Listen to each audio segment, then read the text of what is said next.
सरस्वती प्राज्ञेतर परिच्छेदम वचसैव करोति या.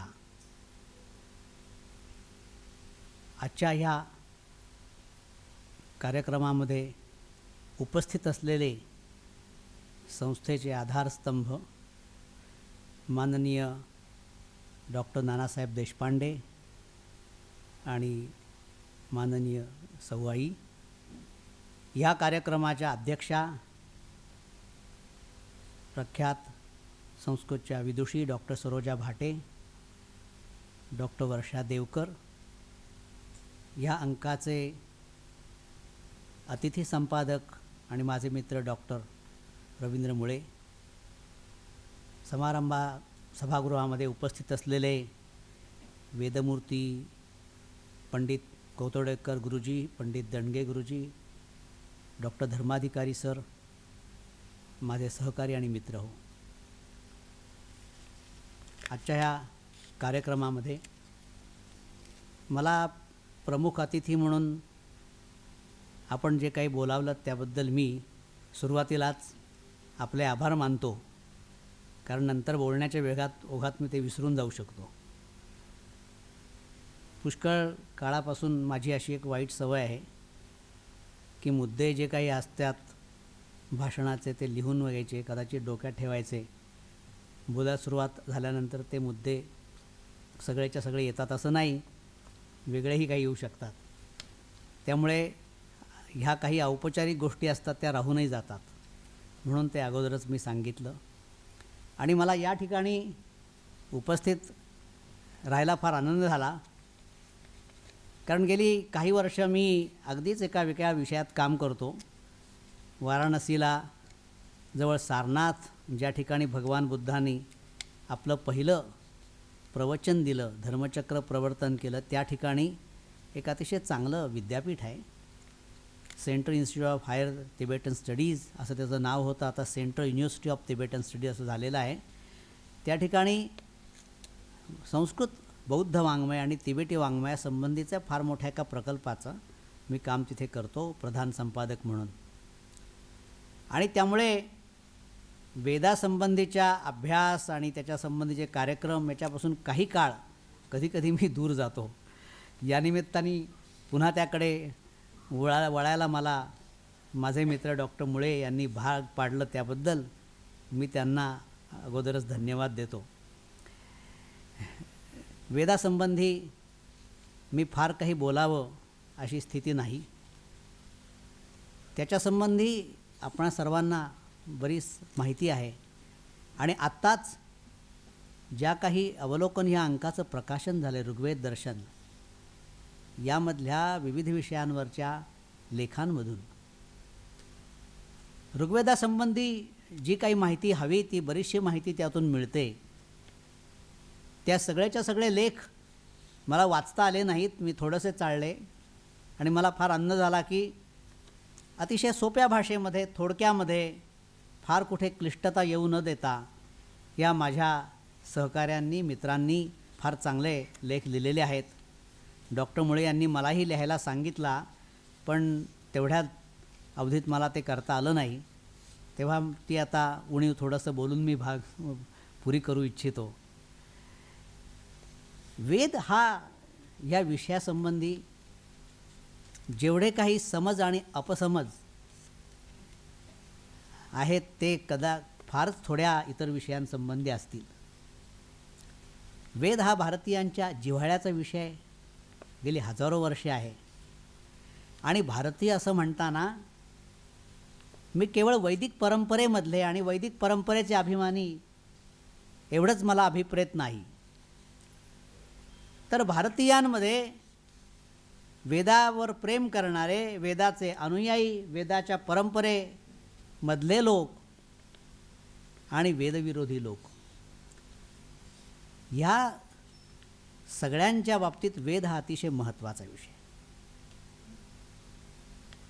वैश्विक साहित्याच्या दृष्टीनं जर विचार केला तर वेदासंबंधी असं एक म्हटलं जातं की Veda is the first recorded word of man. आज कित्येक हजार वर्ष, ज्याचा काळासंबंधी अनेक विवाद आहेत. भारतीय परंपरा असं मानते की वेद हे अनंत आहेत. जगाच्या पूर्वी ते होते, जगाच्या अंतानंतरही ते राहतील. आधुनिक विद्वान त्याचा काळ किमान 5000 वर्षे इतका जुना मानतात. ह्या काळाच्या वादात जरी आपण आता गेलो नाही तरी किमान 4-5 हजार वर्ष इतकी जुनी परंपरा ही आज आहे, आजपर्यंत चालू आहे. मध्ये अनेक स्थित्यंतरं झाली तरीही त्या परंपरेमध्ये काही बदल झाले, काही शाखा नष्ट झाल्या, काही शाखा चांगल्या अवस्थेत टिकल्या नाहीत, तरीसुद्धा बरंचसं टिकलेलं आहे. आणि हे टिकलं आहे ते आधुनिक साधनं नसताना मौखिक परंपरेनं. हे एक भारतीयाचंच वैशिष्ट्य आहे, हे एक भारताचं वैशिष्ट्य आहे. भारताच्या अभिमानाचे जे काही विषय आहेत त्यामध्ये वेद आणि वेद परंपरा हा फार मोठ्या अभिमानाचा विषय आहे. आणि त्या वेदाध्ययनाच्या पद्धतीकडे आपण जर पाहिलं तर विस्मय वाटावा अशी स्थिती आहे. ज्या परंपरेमध्ये श्रुती, मौखिक परंपरा, गुरुशिष्य परंपरा याला महत्त्व आहे, लिखित गोष्टीला, पोथीला महत्त्व नाही. पोथी असते पण पोथी वाचून वेदपठन करणारा हा एक निकृष्ट दर्जाचा वेदपाठक असतो. आणि याचे अनेक प्रमाण आपल्याला दिसतात. का असं होतं? इथे वेदमूर्ती बसलेल्या आहेत, मी सांगण्याची आवश्यकता नाही. त्यांनी ज्या पद्धतीने हे वेदपठन केलं आहे, हे टिकवलेलं आहे, पुढे चालवलेलं आहे, त्यामध्ये ही मौखिक परंपरा महत्त्वाची. प्राचीन काळामध्ये खरं तर जास्त महत्त्व होतं ह्या सगळ्या श्रुती परंपरेला. शुश्रूषा म्हणजे ऐकण्याची इच्छा, अभ्यासाची इच्छा. श्रवण म्हणजे ऐकणं. धारण म्हणजे लक्षात ठेवणं. आणि मग पुढे त्याचा विचार, अर्थाचा विचार. त्यामुळे केवळ वेद परंपरेतच नव्हे तर प्राचीन भारतीय परंपरेमध्ये जे शास्त्र शिकायचं आहे ते शास्त्र मुखोद्गत असलं पाहिजे. अगदी आयुर्वेदाचे ग्रंथ म्हटलेत, तो प्रत्यक्ष व्यवहाराचा विषय आहे, तरीसुद्धा ग्रंथ मुखोद्गत हवा. आणि चांगले वैद्य, परंपरेतले वैद्य हे ज्यावेळी रुग्णाची चिकित्सा करतात, निदान करतात, त्यावेळी मनातल्या मनात ते वाग्भटाच्या अष्टांग संग्रहामधल्या श्लोकांची उजळणी करत असतात. तर अशा प्रकारे ज्या ठिकाणी व्यवहार महत्त्वाचा, प्रॅक्टिस महत्त्वाची, तिथेसुद्धा कंठस्थ करणं ही विद्या, मौखिक परंपरा, गुरुशिष्य परंपरा ही महत्त्वाची. आणि त्या परंपरेनं आजपर्यंत ही जी गोष्ट टिकली ते एक जगामध्ये एक मोठं आश्चर्य मानलं जातं आणि त्याबद्दल सर्वांनाच प्रेम आहे. वेदासंबंधी भारतीयांची काही समजूत आहे, काही श्रद्धा आहे, काही दावे आहेत. त्यामध्ये किमान 3 गोष्टींचा मी उल्लेख करतो. एक तर वेद हे अपौरुषेय आहेत, हा एक मुद्दा. डॉक्टर मुळे यांनी आत्ताच एक उल्लेख केला, वेदोखिलो धर्ममूलम, सगळ्या धर्माचा आधार, मूळ हे वेद आहे. आणि तिसरा की सर्व काही ज्ञान आहे त्या ज्ञानाचा मूलस्रोत वेद आहे. आणि हे दावे आपल्याला पुन्हा पुन्हा अशा प्रकारचे मतं मांडली जातात, त्या दृष्टीनं वेदाकडे पाहिलं जातं. आणि इतकं की आजकालचे सुद्धा विषय आहेत, ते विषय आधुनिक विज्ञान, आधुनिक विषय हेही वेदामध्ये शोधायचा प्रयत्न केला जातो. तो प्रयत्न बरोबर की चूक, कितपत बरोबर, हा एक वादाचा मुद्दा आहे. त्याच्यासंबंधीही माझ्या एका ज्येष्ठ मित्रांनी आपल्या लेखामध्ये आपली मतं मांडलेली आहेत. पण ही भारतीयांची प्रवृत्ती आहे, हे लक्षात घेतलं पाहिजे. आणि त्यामुळे अगदी विवाह पद्धतीचं जरा सांगितलं तरी वैदिक पद्धतीने आम्ही विवाह करणार. आता दुसरी पद्धत काय अवैदिक आहे का? पण वैदिक हा शब्द लावणं, एका चर्चासत्राला मी गेलो होतो, त्या ठिकाणी त्यांनी सांगितलं की आम्ही वैदिक ॲस्ट्रॉलॉजीवर रिसर्च करतो आहोत. मी म्हटलं वेदात ॲस्ट्रॉलॉजी कुठे आहे? तर ते म्हणाले आपल्याला शोधायला पाहिजे. मी म्हटलं शोधायचे म्हणजे आता नवीन तारा शोधायचा असतो तसे शोधायचं आहे काय? तर सांगायचा मुद्दा असा की कुठलंही शास्त्र असो, कुठलंही ज्ञान असो, नवीन ज्ञान असो, ते कुठेतरी आपल्या प्राचीन परंपरेमध्ये आहे आणि मागे जात जात ते वेदापर्यंत आपण जाऊन पोचतो. हे सर्व ज्ञानाचं मूळ शोधण्याची प्रक्रिया. अपौरुषेय असं का म्हणायचं? त्याच्यासंबंधी बरीच मत आहेत. पण एक त्यातला साधा मुद्दा असा की वेद हे सर्व प्रकारच्या गोष्टींचं मूळ आहे, आधार आहे, प्रमाण आहे, धर्माचा आधार आहे. आणि धर्माचा आधार श्रुती आहे, स्मृती आहे, मग पुराणं आहेत, सदाचार आहे. पण त्या सगळ्यालाही पेक्षाही महत्त्व श्रुतीला आहे, वेदाला आहे. आणि हे वेद हे कुठल्या व्यक्तीनं निर्माण केले नाहीत, हे ईश्वराचे निश्वास आहेत. ही जी काही पद्धत आहे, परंपरा आहे, त्याचं एक कारण असं की मनुष्यकर्तृक जी गोष्ट असते त्या गोष्टीला मर्यादा असतात. कितीही प्रगल्भ प्रज्ञावान व्यक्ती असेल तरीही दुसरीही व्यक्ती प्रज्ञावान असते. एक व्यक्ती जर सर्वज्ञ असेल तर दुसरी व्यक्ती सर्वज्ञ नाही का? एक विद्वान असेल तर दुसरा विद्वान नाही का? असा मतभेद होऊ शकतो. त्या मनुष्यकर्तृत्व गोष्टीच्या पलीकडची गोष्ट आहे, जे केलेलंच नाही, जे अपौरुषेय आहे, माणसाने केलं नाही. दुसरा त्याचा अर्थ की त्याचं कर्ते कोण आहे ते आम्हाला माहिती नाही, हा एक अर्थ. पण सर्व प्रकारच्या धार्मिक गोष्टींचं शास्त्राचा आधार वेद आहेत आणि ते अपौरुषेय आहेत असं म्हटल्यानंतर त्या ठिकाणी तुमच्या आमच्या मताचा प्रश्न येत नाही. त्याचं व्याख्यान, त्याचा अर्थ करणं, त्याचं अर्थ प्रतिपादन याच्यामध्ये मतभेद संभवतात. पण एका ठिकाणी तुम्ही अधिक विचार केला पाहिजे अशी एक ठाम भूमिका घेतली असल्यामुळे जी इतर धर्मांच्या बाबतीमध्ये नाही. बाकी सर्व जे धर्म आहेत ते मनुष्यकर्तृक आहेत, संस्थापक आहेत. त्यासाठी प्रत्येकाच्या एक काहीतरी धर्मग्रंथ आहे. बर्ट्रांड रसेलनं धर्माची एक सोपी व्याख्या केली की ज्या ठिकाणी एक संस्थापक आहे, काही धर्मग्रंथ आहे आणि प्रार्थना मंदिर, अशा 3 गोष्टी असल्या की तो धर्म म्हणायचा, त्याला रिलिजन म्हणायचं. अशा प्रकारचे जे धर्म आहेत त्यामध्ये हा वैदिक धर्म बसतच नाही. त्याचा कोणी संस्थापक नाही, त्याला एक धर्मग्रंथ असा नाही, तो कोणी माणसानं केलेला नाही आणि त्याचं प्रार्थना मंदिर असं काही खास नाही आहे. त्यामुळे नेहमीच्या रिलिजन या कल्पनेत ते बसत नाही. तेव्हा हा जो काही प्राचीन परंपरेतला, वेद परंपरेतला धर्म आहे, त्या धर्माचा आधार श्रुती आहे आणि ती अनंत असल्यामुळे, अपौरुषेय असल्यामुळे, ईश्वराचे निश्वास किंवा ईश्वर निर्मित असल्यामुळे माणसाच्या बुद्धीचा तिथे प्रश्न नाही. किंवा माणसाने ते निर्माण केले आहेत आणि मग त्याच्यामध्ये दोष संभवतात किंवा आपण त्यात सुधारणा करू असं करता येत नाही, असं करण्याची आवश्यकता नाही. अशी एक ठाम भूमिका वैदिक परंपरेच्या अनुयायांनी घेतली आणि त्यालाच विरोध पुष्कळसा होत आला. धर्माचं मूळही त्याच कारणासाठी आहे. हे का याचा संबंध मी सांगितलं. त्यामुळेच वेदप्रामाण्य ह्या गोष्टीला जितकं महत्त्व वेद परंपरेतल्या लोकांनी दिलं त्याचा तेवढाच विरोध वेद विरोधी परंपरेमध्ये झाला. फार प्राचीन काळापासून, किमान 2500 वर्षापासून ब्राह्मण परंपरा आणि श्रमण परंपरा अशा 2 परंपरा या देशामध्ये बरोबर चाललेल्या आहेत.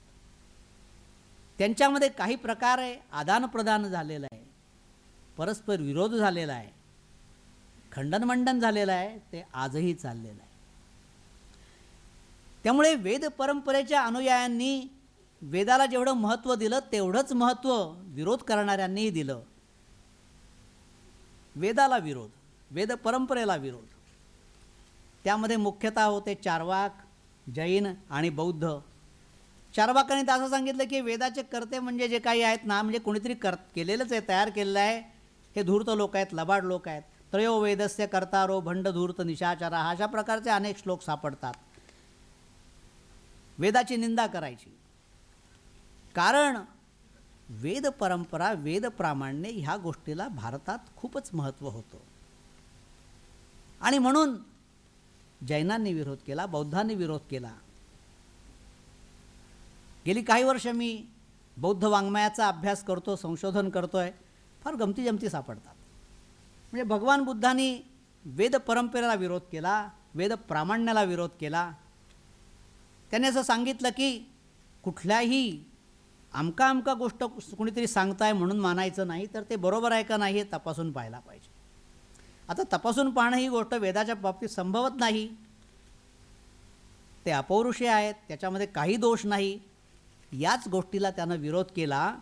पण विरोध करता करता बऱ्याचशा गोष्टी वेद परंपरेमधल्या त्यांनी उचलल्या.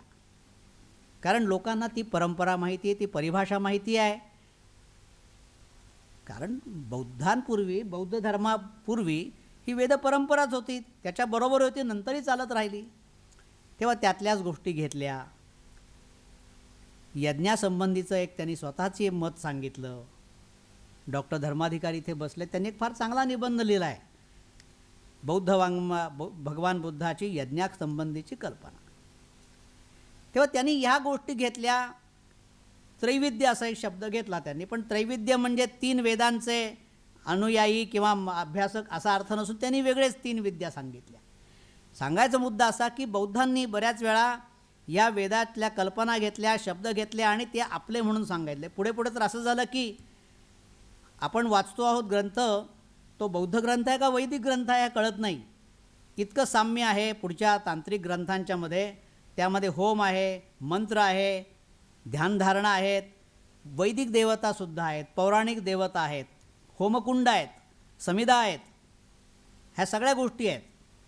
कर्मकांड आहे, ज्या कर्मकांडाला भगवान बुद्धांनी विरोध केला तेच कर्मकांड बौद्धांच्यामध्ये इतकं शिरलं की तो जणू काही ब्राह्मणी धर्मच आहे असं वाटायला लागलं लोकांना. इतकंच नाही तर त्यांनी कल्पना केल्या. म्हणजे उदाहरणार्थ बौद्धांच्या तत्त्वज्ञानामध्ये एक प्रतित्य समुत्पाद अशी कल्पना आहे. त्या प्रतित्य समुत्पादामध्ये 12 गोष्टींच्या साखळ्या आहेत. तर एका पंडिताने असं सांगितलं की ती प्रतित्य समुत्पाद हा जो आहे म्हणजे गायत्री मंत्र आहे. त्या 12 दुने 24, अनुलोम आणि प्रतिलोम म्हणजे 24 झाले. आणि गायत्रीची ही अक्षरं 24 असतात. त्यामुळे ही द्विद्वादश पदा गायत्री असा त्यांनी त्या प्रतित्य समुत्पादाचा उल्लेख केला. हे सगळं रूपक का आणलं? याचं कारण त्या वेदाच्या परंपरेचा एवढा प्रभाव त्यांच्यावर पडलेला होता. आणि बरेचसे त्यानंतरचे बौद्ध पंडित हे मुळातले ब्राह्मण, वैदिक परंपरेतले अनुयायी, काही वेदाभ्यासक, नंतर ते बौद्ध झाले. त्यांना असं वाटलं की आपल्याला इथे कुठेतरी याचा भाग घेतला पाहिजे आपल्यामध्ये. अशा प्रकारे वेदाचा विरोध करणाऱ्यांनासुद्धा वेदासंबंधीचं आकर्षण दिसतं. त्यामुळे या वेदाला जे प्राचीन काळात जे महत्त्व आहे ते आजही या ना त्या प्रकारे महत्त्व केलं. कुठल्याही शब्दाला वेद पुढे शब्द जोडला की त्याचं एक शास्त्र. म्हणून पुढचे उपवेद, गांधर्व वेद, आयुर्वेद हे उपवेद निर्माण झाले, शिल्पवेद. कारण वेद हा शब्दही महत्त्वाचा आहे. वेद म्हणजे ज्ञान, वेद म्हणजे दृष्टी, वेद म्हणजे साक्षात्कार. आणि भाषाशास्त्रादृष्टीने वेदमधला विद धातू आणि व्हिडिओ आणि व्हिजन ह्यामधला मूळ शब्द, या दोघांचंही मूळ एकत्र आहे. डेनिश भाषेमध्ये वेद म्हणजे आय नो असा अर्थ होतो, आय सी असा अर्थसुद्धा होतो. म्हणजे जाणणे आणि पाहणे, साक्षात्कार, ज्ञान ह्या गोष्टी वेदाशी संबंधित आहे. हे भाषाशास्त्राच्या दृष्टीने आहे. ह्या मगाशी सांगितल्याप्रमाणे वेदासंबंधी बरीच उलटसुलट मतं असतात. एक मत की आमची जी भारतीय परंपरा आहे त्यामध्ये जे काही वेदासंबंधी आत्तापर्यंत अध्ययन झालं आहे, संशोधन झालं आहे, विचार झालेला आहे, तो आम्ही या परंपरेतले असल्यामुळे तो बरोबर आहे. दुसरी टोकाची भूमिका की सायणापासून कोणालाही वेद वगैरे काही कळलेलं नाही आहे आणि आधुनिक दृष्टिकोनातून, आधुनिक भाषाशास्त्राच्या दृष्टिकोनातून वेदाचा अर्थ वेदाच्याच साह्याने लावायचा, अशी बऱ्याचशा पाश्चात्यांची भूमिका दिसते. विल्सन ह्या पाश्चात्य विद्वानांनी वेदाचं ऋग्वेदाचं जे भाषांतर केलं ते भाषांतर सायणाच्या भाष्याला अनुसरून केलं. पण तो एक अपवाद झाला. बाकीचे जे विद्वान होते, जर्मन विद्वान गेल्डनर, ग्रासमान, इतर लोकांनी त्यांनी आधुनिक दृष्टिकोनातून, भाषाशास्त्रीय दृष्टिकोनातून, तौलनिक भाषाशास्त्र आणि तौलनिक दैवतशास्त्राच्या दृष्टिकोनातून वेदाचा अर्थ लावायचा प्रयत्न केला आणि जणू काही प्रतिज्ञा केली की आम्ही सायण भाषेला शिवणारसुद्धा नाही. रोड ब्योटलिंग यांनी जी काही एक कोश तयार केला त्यामध्ये वैदिक शब्दांचा अर्थ करताना त्यांनी सायण भाष्यामध्ये काय अर्थ आहे ते बघितलं नाही. ही दुसरी टोकाची मतं झाली.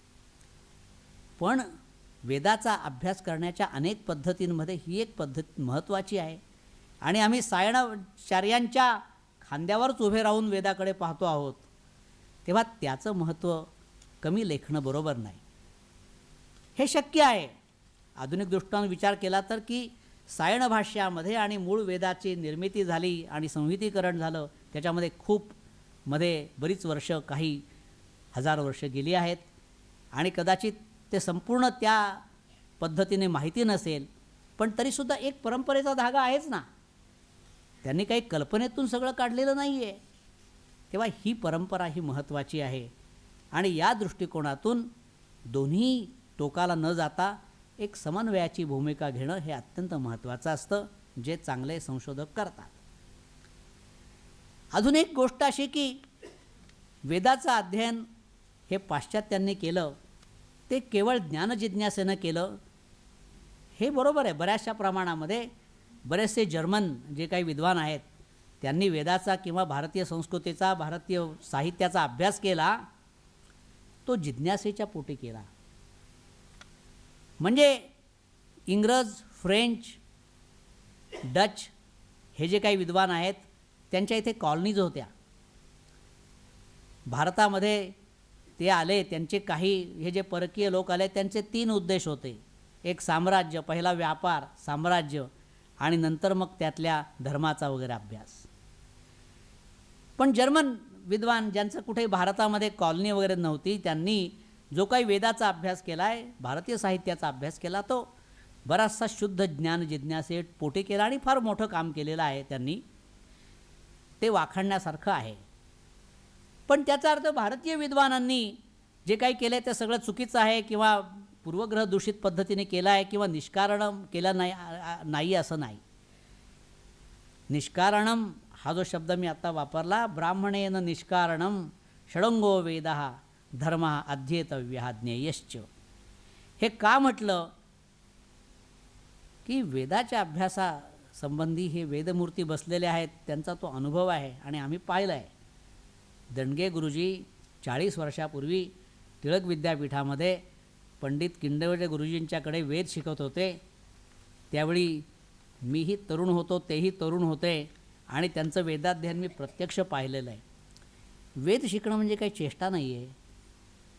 त्या वस्तुतः अत्यंत नीरस असं वाटणारं काम, मुखोद्गत करण्याचं काम, पूर्णपणे तेच काम करायचं, ते केल्याखेरीज घनांत अध्ययन करणाऱ्या व्यक्तीला दुसरं काय करता येणार आहे. आणि ते करायची प्रवृत्ती पाहिजे ना.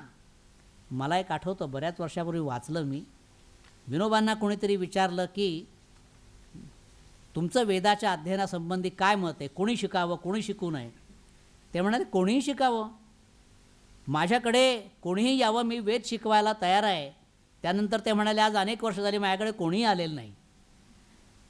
तेव्हा वेद शिकणं ही काही गोष्ट सोपी नाही आहे, वेद पाठ करणं ही गोष्ट सोपी नाही आहे. त्यासाठी निष्ठा लागते, धर्मश्रद्धा लागते आणि या श्रद्धेच्या पोटी, धर्मनिष्ठेपोटी लोकांनी वेदाचं अध्ययन केलं, परंपरा केली. आज आम्ही केरळासारख्या दक्षिणेमध्ये जातो, नंबूद्रींच्याकडे, तिथे पाहिलं डॉक्टर, इंजिनियर वगैरे व्यवसाय करणारे लोक पण वेदाध्ययन करतात आणि वेळ मिळेल तसं त्याच्यात वेदाची संथा घेणं, आवृत्ती करणं आणि जर यज्ञ करायचा असेल तर सुट्ट्या काढणं 6-6 महिने आणि तो संपूर्ण त्याची तयारी करणं आणि यज्ञ तो पार पडणं. यासाठी एक दुर्दम्य इच्छा लागते, श्रद्धा लागते, चिकाटी लागते आणि बाकी लौकिक गोष्टी आपल्याला काय मिळतात काय मिळत नाहीत हे पाहत बसलं तर ते होत नाही.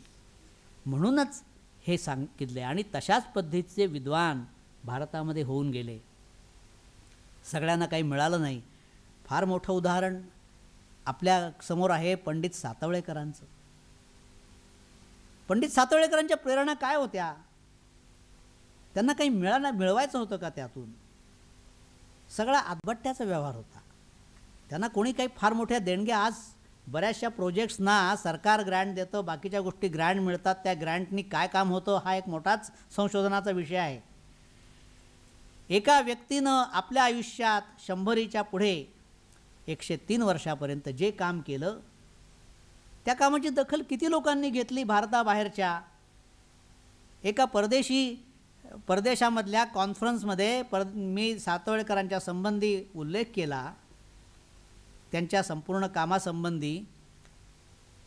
पण सांगायला वाईट वाटतं की फार मोठा त्याला प्रतिसाद मिळाला नाही. मॅक्स मुलरनं सायण भाष्यासह आवृत्ती प्रसिद्ध केली. खूप मोठं काम केलं. 25 वर्ष काम केलं. ते काम करताना इतरही बऱ्याच गोष्टी त्यांना कराव्या लागत होत्या, पण हे काम अतिशय नेटानं त्यांनी केलं. फार मोठ्या त्यांचा या बाबतीत योगदान आहे. वेदविद्येच्या बाबतीत हे मान्य केलं पाहिजे. मॅक्स मुलरनं असं म्हटलंय, there is no single page, a paragraph, a sentence, a word, a letter even. त्यांनी प्रूफ पाहिली, पुन्हा पुन्हा पाहिली आणि स्वतःच्या डोळ्याखालून घालून मगच संपादन करायला, छापायला ते दिलं त्यांनी. एवढ्या निष्ठेने त्याने ते काम केलं आणि ते छापलं. नंतर पुन्हा त्याची आवृत्ती प्रसिद्ध झाली, त्यांचं मोठं नाव झालं. पण सातवळेकरांनी असं ठरवलं, आपल्याला ते का करता येऊ नये? आपण त्यापेक्षा चांगली आवृत्ती काढली पाहिजे, काढता येईल. आणि कशी? तर मॅक्स मुलरनं काम केलं तिथे ऑक्सफर्डमध्ये बसून. त्यांनी कधीही भारतात तो आला नाही, बऱ्याच लोकांना माहिती नाही आहे ते. ज्यानं भारतासंबंधी एवढं लिहिलं, वेदासंबंधी एवढं लिहिलं, त्याने भारताचं दर्शन घेतलं नाही. भारतात तो कधी आला नाही. एकदा त्यांना विचारलं कोणीतरी की तुम्ही भारतात का गेला नाहीत कधीच? त्यांनी एकदा उत्तर दिलं की when I had time I had no money, and when I had money I had no time. पण दुसरं उत्तर त्यांनी जेव्हा दिलं ते फार महत्त्वाचं आहे. त्यांनी असं सांगितलं, I do not want to see the geographical Banaras with my physical eye. My study room itself is my Banaras. एवढी प्रचंड निष्ठा त्यांची होती. आणि भारतात न येता सुद्धा भारत काय आहे त्यांना माहीत होता. कदाचित असं शक्यता आहे की त्यांच्या कल्पनेतला जो प्राचीन भारत होता आणि प्रत्यक्षातला भारत याच्यामधली तफावत खूप त्यांना माहिती होती. त्यांचा सामाजिक चळवळीशी संबंध होता भारतातल्या. रामकृष्ण परमहंसावर त्यांनी एक पुस्तक लिहिलं. भारतात काय चालू आहे त्यांना माहिती होतं. लोकमान्य टिळकांच्यासाठी त्यांनी रद्दबदली केली. विवेकानंदांची त्यांची भेट झाली. लोकमान्य टिळक, विवेकानंद आणि सातवळेकर यांनाही, या सर्वांना मॅक्स मुलरबद्दल प्रचंड आदर होता. सातवळेकरांनी आपल्या ऋग्वेदाच्या आवृत्तीच्या प्रस्तावनेमध्ये मॅक्स मुलर महोदयांचा गौरव केलेला आहे. पण त्याचबरोबर त्यांच्या आवृत्तीमध्ये असलेले किमान 2 पाठभेद त्यांनी दाखवले. आणि त्यासाठी त्यांनी त्यावेळी भारतामध्ये असलेले उत्तमोत्तम वैदिक विद्वान त्यांना पाचारण करून मौखिक परंपरेमध्ये जो पाठ आहे त्या पाठाचा विचार करून त्यांनी ती दुरुस्ती केली. अशा प्रकारे एक अत्यंत चांगली आवृत्ती काढली त्यांनी. हे ऋग्वेदाच्या बाबतीत झालं. अथर्ववेदाच्या बाबतीतही तसंच म्हणता येईल. त्या विषयात मी आता जात नाही. सांगायचं कारण असं की भारतीय विद्वानांनी सुद्धा प्रचंड परिश्रम केले आणि त्याचप्रमाणे निष्कारणम, केवळ वेदविद्येच्या अभिमानापोटी स्वामी दयानंदांनी जे भाष्य रचलं, त्या भाष्यामधली त्यांच्या मतासंबंधी मतभेद होऊ शकते, पण त्यांच्या निष्ठेविषयी आपल्याला काही करता येणार, बोलता येणार नाही. ती जी एक ज्ञानासंबंधीची निष्ठा, चिकाटी, असे अनेक भारतीय विद्वान आपल्याला दिसतील. ज्ञानकोशकार केतकरांनी वेदविद्या हा ग्रंथ लिहिला, तयार केला, त्यासाठी प्रचंड परिश्रम केले.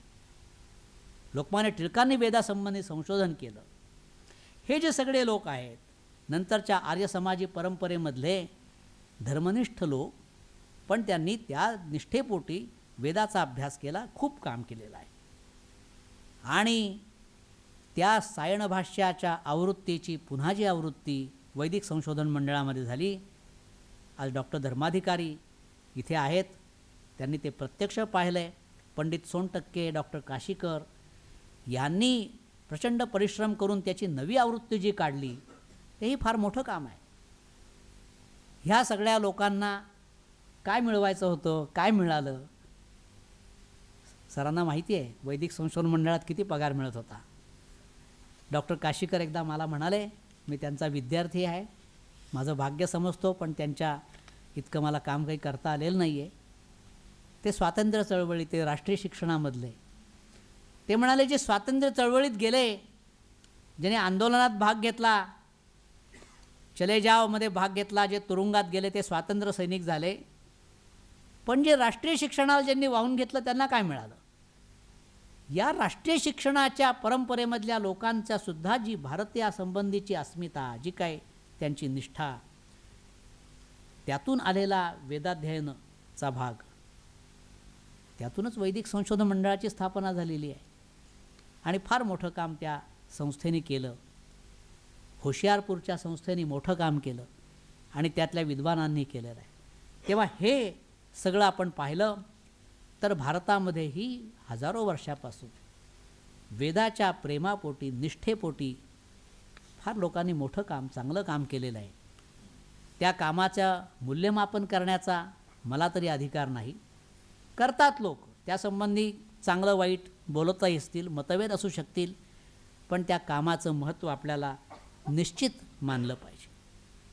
आणखी एक मुद्दा मी सांगतो आणि माझं भाषण संपवणार आहे.